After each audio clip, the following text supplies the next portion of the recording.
Hello, young scholars. How are you?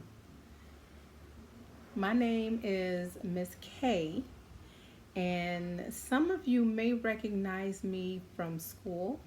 I'm a paraeducator at Erickson Elementary School in Ypsilanti, and I also have a YouTube channel, which is probably how you're watching this right now.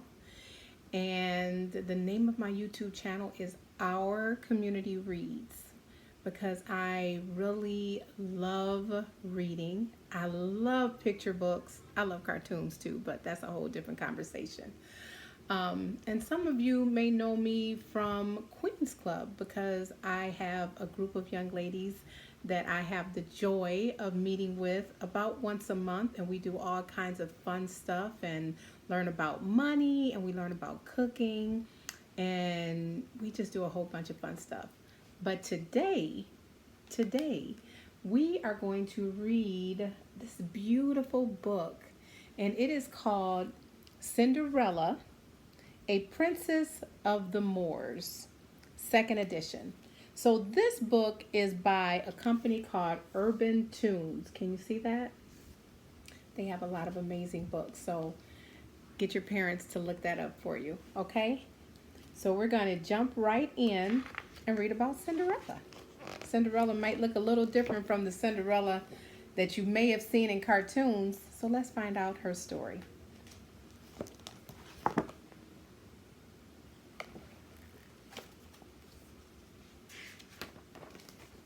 Okay, it says, once upon a time in Italy, there lived a beautiful girl named Sophia and her parents, Maquette and Sabir.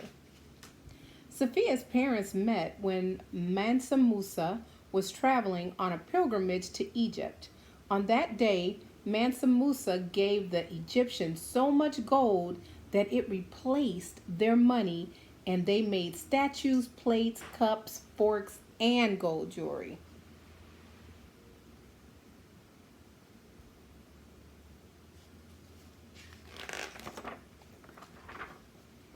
The Egyptians were very grateful and they loved the Moors' presence in Egypt. A young, beautiful lady named Maquette fell in love with the traveling African Moor, and they soon got married. Sabir decided to travel to southern Italy with his new wife and wanted to join his brothers who were stationed there. Southern Italy is a country in Europe. And so we live in the United States, which is a country, it's America. So Southern Italy is in another country. And if you look it up on the map, the country is actually shaped like a boot. So it's a really neat thing to look up.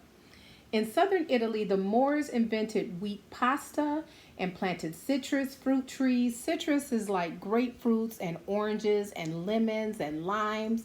Those are all citrusy type fruit. They also taught the early Italians how to paint dazzling colors on ceramics and made silk clothes.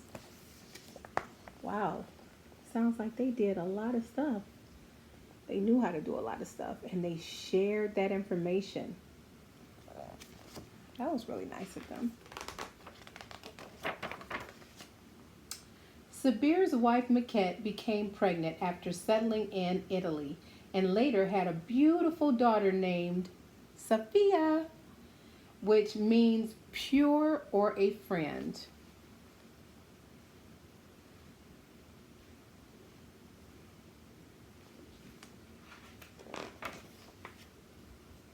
When Sophia was 5 years old, Maquette taught her about her grandfather Akhenaten and her grandmother Nefertiti. Whenever Sophia's father finished work, he introduced Sophia to mathematics, reading, more science, music, and the elements of the universe. So it sounds like those are pretty important subjects to study.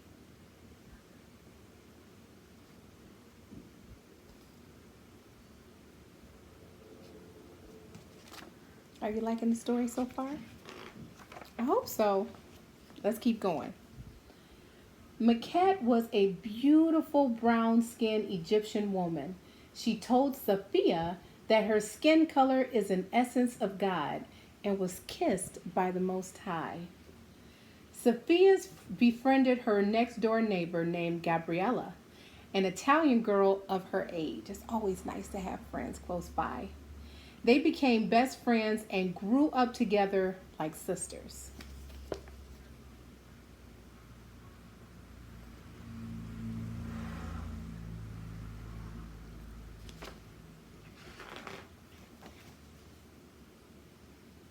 When Sophia turned 7, Maquette taught her to be like a queen and carry herself in a confident way while stressing to her to be a leader and not a follower.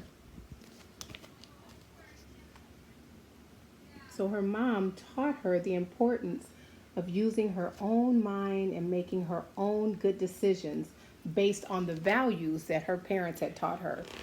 Very, very important. When Sophia turned 7, Maquette taught her to be like a queen and carry herself in a confident way while stressing her to be a leader and not a follower. So they are just reiterating that importance of being a leader and not a follower, and that her mother taught her that. So that must be really important. This book said it twice. When Maquette felt she was dying, she called her child to her and said, "Sophia, always be good. You will be happy in the end if you are so. Always remain noble and humble."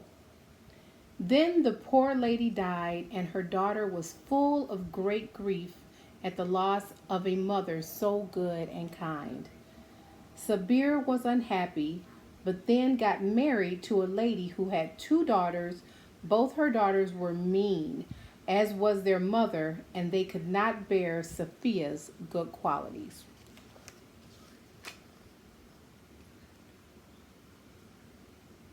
That's sad.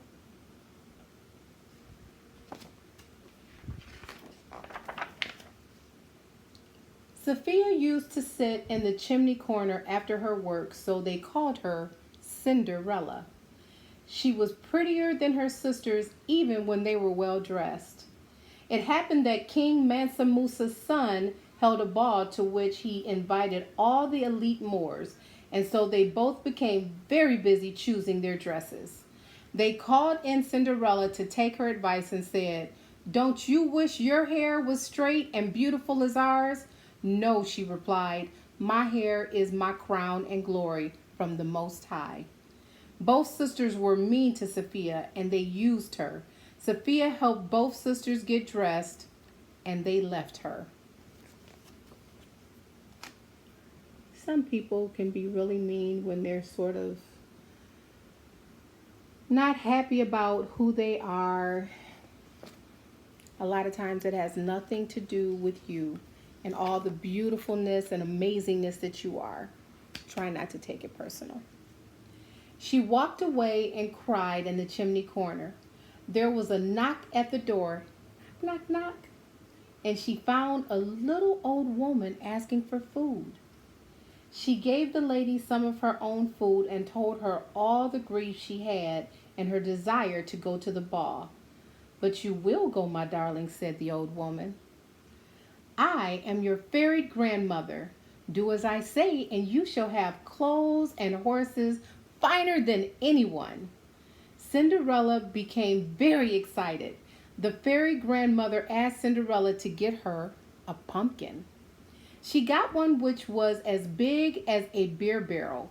The fairy grandmother struck it with her wand, and it turned into a horse carriage. The fairy grandmother then asked Cinderella to bring 6 little mice that she would find in the trap. The old woman turned them into fine gray horses by touching them with her wand. The fairy grandmother changed Cinderella's clothes into a beautiful ball gown.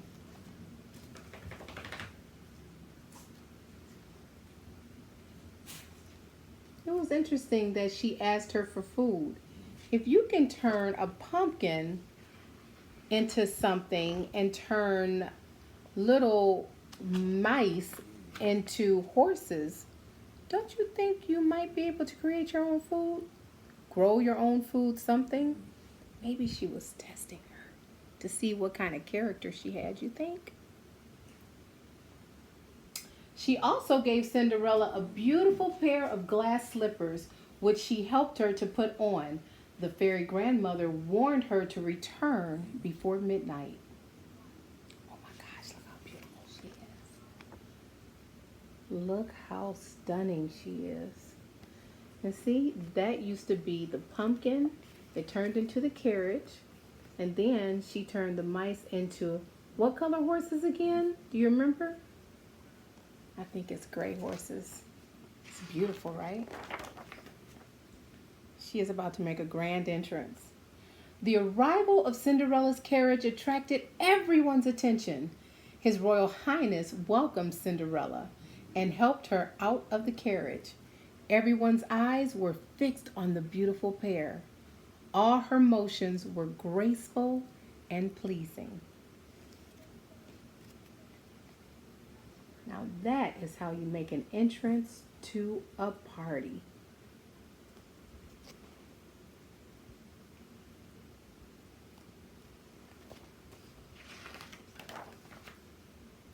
When the clock struck 11:45, she made a bow to the whole party and quickly made her way out of the ball. The prince tried to follow her, but she was too fast for him. However, as she flew, she dropped one of her glass slippers, which he picked up very eagerly. He was enjoying her conversation, her presence, her energy. He wasn't ready for her to go. But you remember why she left so early? She has to be back before 12 o'clock. What do you think would happen at 12 o'clock? After a few days, the king's son made an announcement that he would marry whoever's foot should be found to fit the slipper exactly.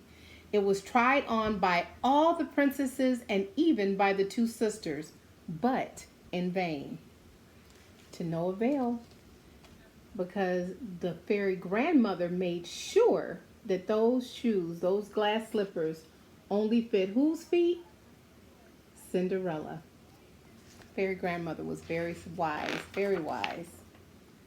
Cinderella, who was present and recognized her slipper now, laughed and said, "Suppose I were to try." When Cinderella tried it on her little foot, it fit her exactly. The prince gave her a kiss and married her, and they lived happily ever after. The end.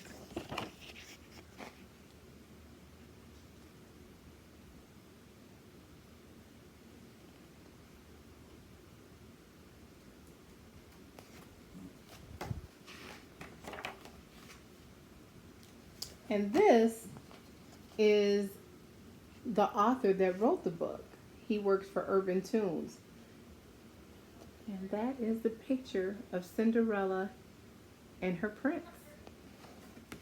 Did you enjoy that story? I'll see you next time.